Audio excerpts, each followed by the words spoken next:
Salut tout le monde. Retour sur YouTube après deux trois jours après le changement de nom de la chaîne. Donc on passe, on a changé de nom sur la chaîne. Soyez les bienvenus. Donc voilà, abonnez-vous, mettez un like. Si vous aimez ce genre de contenu, ma chaîne devient un petit peu plus généraliste. On va être un peu plus généraliste maintenant, peut-être un peu moins vape, un peu moins, ça dépend, tout autant. On peut traiter plein de sujets. On peut traiter vraiment plein de sujets. Par exemple, là, je vape du marshmallow, mais j'ai aussi acheté du High School, d'agrumes citron vert, orange sanguine. Voilà, je continue à parler près de l'écran, comme ça on m'entend bien. J'espère que vous allez bien. Bientôt le week-end. Bientôt Noël aussi. Donc j'espère que vous pourrez avoir les cadeaux que vous voulez. Pour acheter les cadeaux que vous voulez pour votre famille, pour vos amis, etc. Je vais bouger un peu la caméra parce que ça fait un arc avec la. Ouais, ça fait un arc avec le. Voilà. Donc voilà.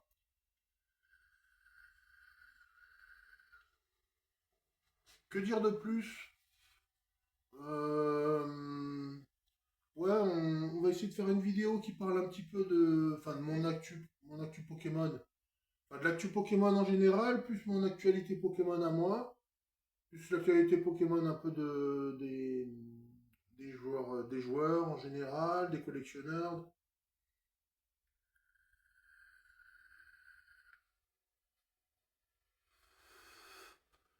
Par exemple, si vous jouez souvent, si vous vous jouez aux cartes, enfin, en plus de jouer aux jeux vidéo Pokémon, si vous jouez aux cartes Pokémon souvent, ça vous permettra d'avoir des cartes pas à prix retail, mais à prix différent des prix scalper, enfin, des prix à la revente sur les sites internet.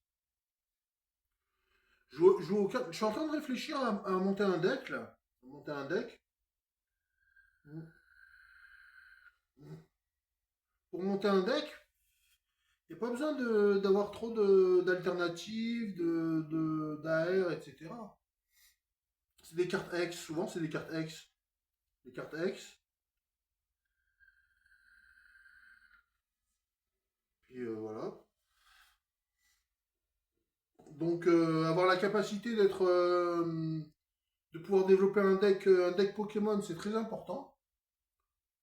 Donc c'est pas totalement inutile d'acheter certains decks. Acheter certains decks, c'est pas inutile d'acheter des decks, même si c'est peu rentable, c'est pas très rentable comparé à d'autres items. C'est des items qui permettent d'avoir des cartes compétitives en compétition, en match. Durant un match, ça permet d'avoir des cartes compétitives. En plus des cartes qu'on tire en ouverture, voilà. Donc moi je pense que c'est bien quand même d'acheter certains decks. C'est bien aussi de s'imaginer en train d'avoir un deck, un deck pour jouer pendant un match. En fait, c'est bien de s'imaginer avoir la capacité d'avoir un deck en tournoi, ou en match amical ou ça dépend.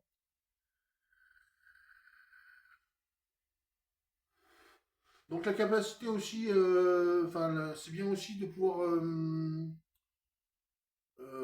essayer de faire les kits AP, les kits d'avant-première assez régulièrement. Les kits d'avant-première assez régulièrement, c'est intéressant. Euh, voilà, même pour récupérer les kits AP ou les ETB. Voilà. Après, mon point de vue sur le Pokémon international, ma thèse, c'est que c'est plus intéressant, enfin, le Pokémon anglais. Pokémon anglais, c'est plus intéressant. Enfin, c'est plus intéressant. C'est aussi intéressant que le français. Mais pas en France. Pas en France, mais. Par exemple, c'est les items. Les items, ils sont conçus de telle manière qu'ils sont moins chers que la display et qu'on peut récupérer plein de boosters dans des coffrets, des bundles et tout. Mais c'est vrai que peut-être que la display est moins populaire dans le Pokémon anglais. Parce qu'il y a plus d'items que dans les autres Pokémon. Ça, c'est un fait. Même si les items sont plus chers, en fait, les cartes sont plus chères aussi. Et les displays, elles sont même si elles sont un peu plus chères, bah, il y a tout un tas d'items qui sont abordables. Enfin, qui sont abordables, qui sont plus abordables que la display. Oui, en fait, en anglais, la display, elle est beaucoup plus chère que les autres items. Puis même les cartes sont un peu plus chères qu'en français. Enfin, ça a été prouvé. Enfin. Puis il y a aussi PSA, en fait. PSA, on dirait qu'il. Enfin, je pense qu'il gratte peut-être un peu mieux les cartes anglaises que les cartes françaises. Donc ça fait 3. Puis il y a un gros, il y a un grand marché Pokémon anglophone, donc international.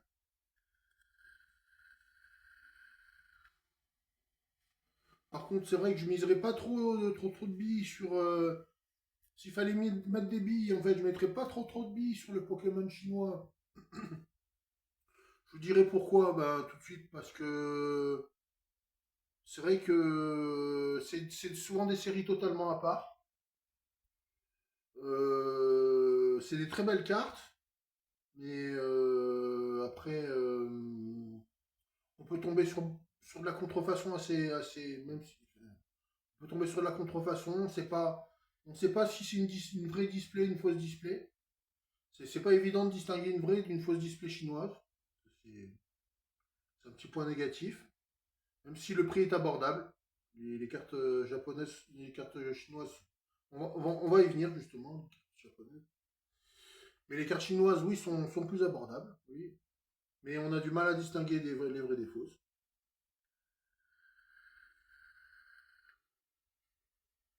Et il y a naturellement plus de contrefaçons de Pokémon chinois. Ce qu'on pouvait dire pour le Pokémon anglais aussi, mais depuis quelques temps, voilà. Avec l'effervescence du Pokémon chinois, il y a beaucoup de contrefaçons. Après, effectivement, dans ces Pokémon, dans ces Pokémon internationaux, il y a avant tout le Pokémon originel. Pokémon original, le Pokémon japonais. Alors, le Pokémon japonais, comme le Pokémon anglais, il se joue aussi en deck.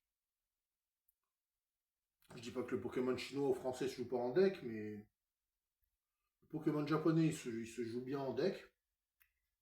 Même si il vaut mieux avoir les mêmes. Enfin, faut avoir les cartes en anglais pour jouer dans un deck, ça marche bien aussi. Donc après, l'avantage c'est que si on fait un voyage au Japon, on arrive à avoir des displays et des boosters en loose assez abordables, hein, dans les 1 à 2 euros, voilà, dans les 300 yens, 300-400 yens, 300-500 yens, des boosters en loose à l'unité, des displays dans les 30 000 yens aussi, ouais, pas 30 000 yens, peut-être, je sais pas, oui, 30 euros, ça fait peut-être 500, 600 000 yens. 500, 500, je sais pas, je connais pas trop le taux de change euro-yen, mais en tout cas, c'est dans les 30 euros sur place, Avec les frais de transport, bon, bah forcément, la facture grimpe.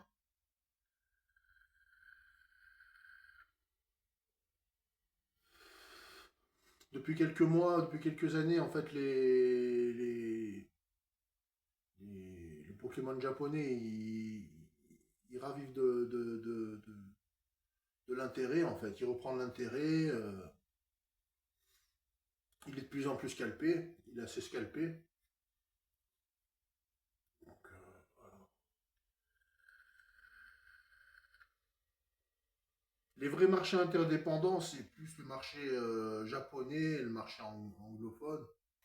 Le marché nippon, le marché anglophone. Ils sont imbriqués, ils sont quasiment imbriqués. Ils sont quasiment imbriqués parce que un coup sur deux, c'est au Japon ou aux États-Unis, en fait, hein. Un coup c'est au Japon, un coup c'est aux États-Unis, ou voilà, le championnat du monde. Les championnats du monde, un coup ils sont au Japon, aux États-Unis. Ça s'en sort pas. Les meilleurs joueurs, ils sont sur la zone Pacifique. Donc,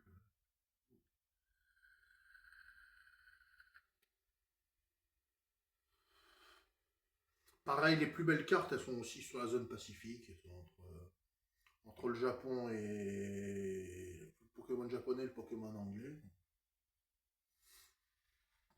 Les deux ont des séries uniques.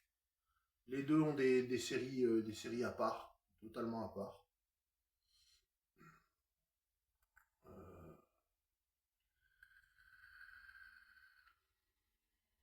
on peut dire c'est.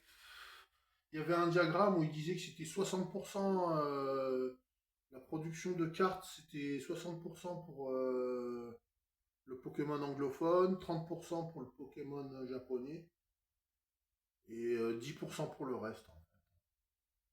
60% c'est du Pokémon anglophone, 30% c'est du Pokémon japonais.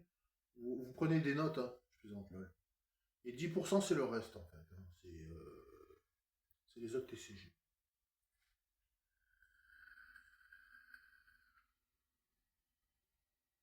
Ouais. Ça fait bizarre d'apprendre cette nouvelle, quoi. En fait, ouais, ouais, ouais, ouais.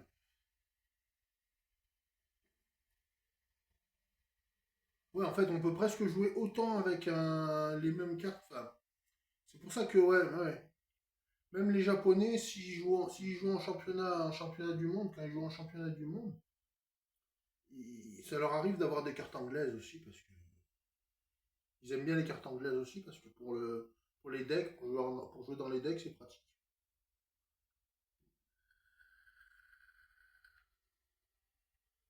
Après, la finition, la qualité, elle est plus du côté nippon. Mais les nippons, ils font en fait, des tellement meilleures cartes. Ils font même les cartes chinoises. Ils font les cartes coréennes. Les cartes coréennes, je sais pas si c'est aussi les cartes coréennes, les cartes chinoises, les cartes japonaises. Il me semble qu'il y a une usine en Corée, il doit y avoir une usine. En Corée, je crois qu'il y a une usine, mais ouais, je sais pas exactement. Il me semble que pour la zone Pacifique, pour l'Asie, c'est Pokémon Company qui produit toutes les cartes. Coréennes, chinoises, indonésiennes et plus.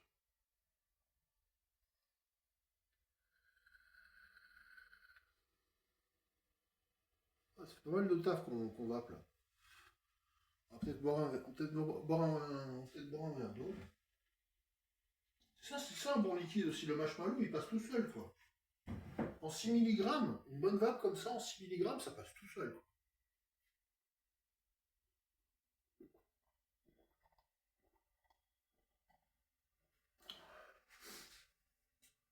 Si ce que je vous ai raconté vous intéresse, ben restez là, c'est pas encore terminé. Mais vous pouvez quand même mettre un like, vous pouvez quand même éventuellement vous abonner si vous découvrez.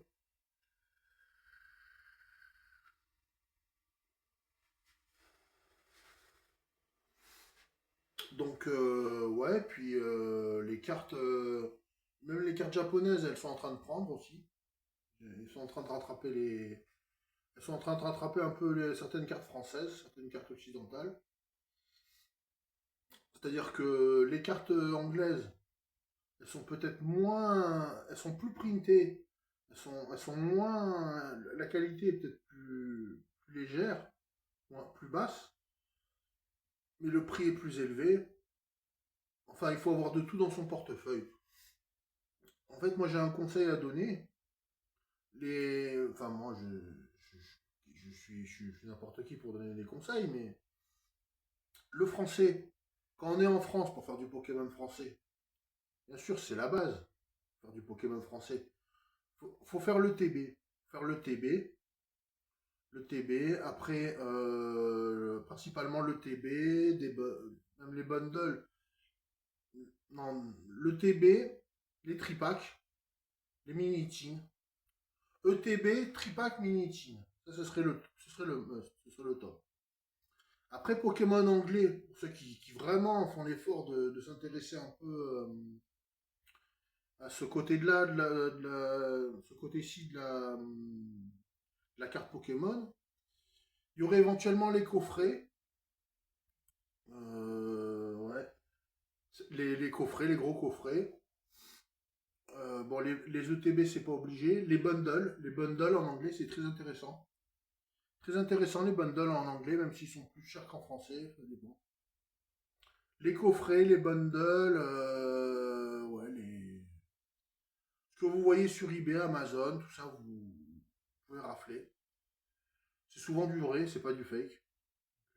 L'avantage, c'est ça.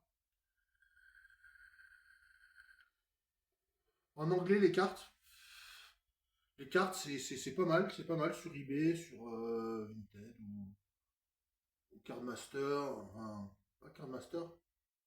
On dit déjà, c'est pas Cardmaster, c'est, je sais plus comment s'appelle le site là. Il y a un site là, ouais, qui carte, je sais plus quoi là,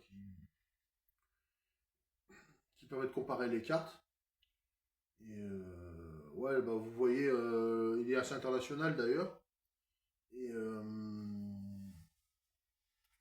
et oui, parce que d'un point de vue européen, en fait, la France, c'est comme l'Espagne, l'Italie, l'Allemagne. Enfin, c'est des plus petits marchés. C'est des petits marchés qui se font bouffer par les plus gros marchés. C'est sûr que c'est évident. En fait, c'est vrai que ce serait bien de prendre des coffrets, les coffrets, les UPC, tout ça. Ce serait bien de les prendre les coffrets, les UPC,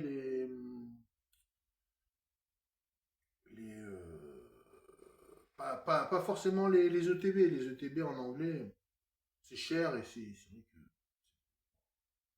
c'est aussi cher qu'en français. L'avantage, c'est les cartes qui sont plus chères aussi.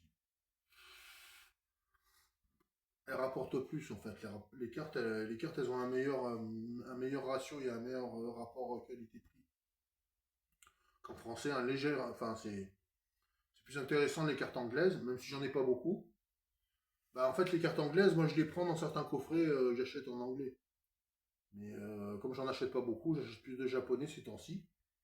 Justement, bah, dans le japonais, ce qui est intéressant, c'est de prendre des displays japonaises. Dans les displays japonaises, je dois reconnaître que si par exemple j'irai à Jouer Club ou à Cultura ou à Smith Toys, si à Smith Toys ou à Cultura, ils avaient des coffrets en anglais ou des bundles anglais ou des trucs comme ça, je serais tenté de le prendre parce que j'aime bien la langue anglaise, je suis anglophone, enfin, je parle assez bien anglais. Je fais pas pour autant l'avocat du Pokémon anglais, mais j'en ai quand même du Pokémon anglais, j'en ai quand même un petit peu. Après, l'avantage, c'est que voilà, actuellement, dans tous ces magasins, on peut trouver des displays japonaises, un peu comme dans les combini. Ouais, on passe d'un sujet à l'autre, quoi. Bon, enfin, ça tourne autour du Pokémon. Bah, justement, je crois que ça va être un Pokémon News, enfin, un Poké News. Ça va être un Poké News, même si c'est bientôt terminé, la vidéo est bientôt terminée. L'intérêt du Pokémon japonais, il est tellement évident qu'il n'y a, y a que des displays. Et certaines trainer box, mais c'est accessoire en fait. L'intérêt, même les decks au Japon, les decks ils sont intéressants pour les joueurs, quoi. Comme toujours, les decks c'est intéressant pour les joueurs. Voilà. Mais l'intérêt du Pokémon japonais, des cartes japonaises, des cartes nippones, c'est que on peut prendre des boosters à l'unité, comme on peut prendre une display ou. Et puis le vintage, il grimpe peut-être moins vite. Je sais pas s'il grimpe aussi vite, mais il grimpe peut-être moins vite que dans les autres langues. Puisque c'est l'original, c'est l'original.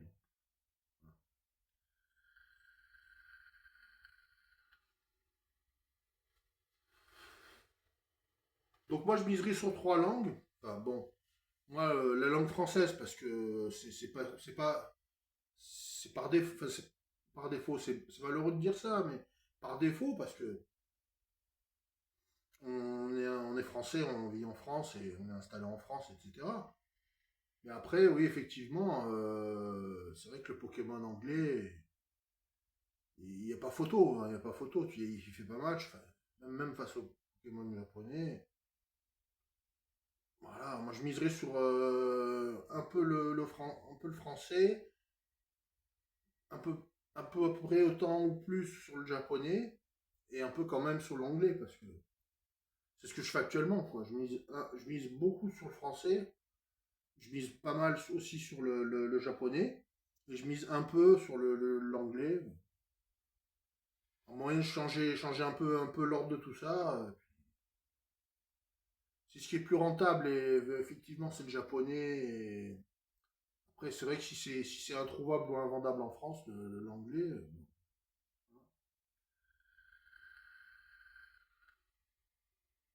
Bref, en flûte. Abonnez-vous si cette vidéo vous a plu. Mettez un like, laissez un commentaire. On se dit à la prochaine, voilà, pour une prochaine vidéo. Et puis bonne soirée et peace. Allez, à plus, à la prochaine. See you soon. See you soon.